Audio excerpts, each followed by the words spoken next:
Hi my to family, ఒక చిన్న mini vlogs. నిన్న వీడియో షార్ట్ చూస్తే మీకు అర్థమైపోయి ఉంటుంది. నిన్నైతే అయ్యప్ప స్వామి టెంపుల్లో అయ్యప్ప స్వామి పుట్టినరోజని అన్నదానం అయితే చేశారు కదా. సో అలానే ఈవినింగ్ టైం అయ్యప్ప స్వామిని ఇలా ఊరేగిస్తారు. సో నేను ఎప్పట్లానే చెప్పాను కదా, నేను ఎక్కడ చూడలేదు, మా సైడ్ అయితే అస్సలు చూడలేదు. ఎప్పుడైనా ఏదైనా ఊరేగిస్తుంటే అమ్మవారిని కానీ లేదా స్వామివారిని కానీ ఇలా పక్కన నువ్వు పట్టుకుని నుంచుంటారు.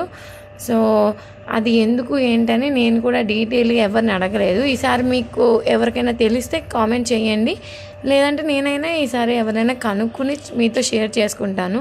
నాకు ఇది ఒక డౌట్ ఎప్పుడు మిగిలిపోతానే ఉంది. ఈ ఊరికి వచ్చిన దగ్గర నుంచి 3 monthsలో ఎన్నో ఊరేగింపులు చూశాను నేను.